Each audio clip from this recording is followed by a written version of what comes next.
Como parte do ciclo de palestras da Câmara Árabe, os advogados do escritório Matos Filho, Flávio Milano e Luiz Felipe Centeno Ferraz falaram sobre a bitributação e seu impacto no fluxo de investimentos internacionais. A legislação fiscal brasileira, ela traz incentivos para o investimento estrangeiro no mercado brasileiro. O que tem de bom no Brasil é que nós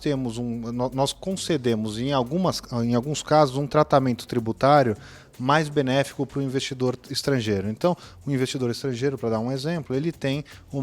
se ele investir por meio de um fundo de investimento em participações, ele pode ter uma isenção no ganho de capital quando ele alienar este investimento, desde que determinados requisitos sejam cumpridos. Dificuldades, acho que do ponto de vista tributário, o que a gente enxerga de dificuldade é a adaptação em relação à legislação brasileira, que é bastante complexa. Então, quando eu olho do ponto de vista da tributação corporativa, aquela tributação que grava a entidade e não o investimento, a gente está falando de uma tributação que é bastante complexa, tem uma medida provisória, inclusive, para ser aprovada no Senado Federal, que vai mudar bastante da nossa legislação e adicionar complexidades que até hoje já existem na legislação fiscal e que vão ser agravadas. O investimento brasileiro no exterior ele pode ser feito em países com tratados para evitar a dupla tributação, que é exatamente o tema que a gente está discutindo, ou países sem tratados. Quando a gente fala em países com tratados para evitar a dupla tributação, isso significa que o investimento brasileiro vai ser tributado no exterior e ele acaba sendo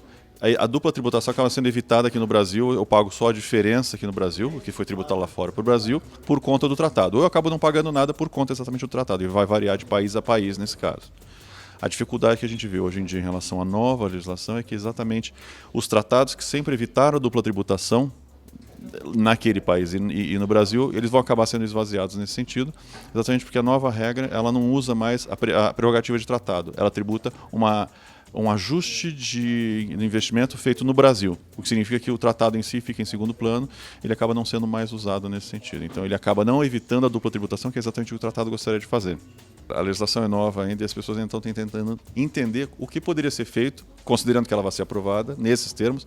o que poderia ser feito para continuar evitando a dupla tributação. É claro que a legislação traz alguns mecanismos para evitar essa dupla tributação, então ela dá créditos de tributos lá de fora para pagar aqui no Brasil para compensar, ela permite consolidação, tudo mais. São coisas um pouco mais restritas e não necessariamente aquilo que o tratado deveria prever. O tratado prevê um tipo de diferimento que a legislação hoje não prevê e o tratado prevê um tipo de consolidação vertical que hoje a legislação brasileira não prevê. Então,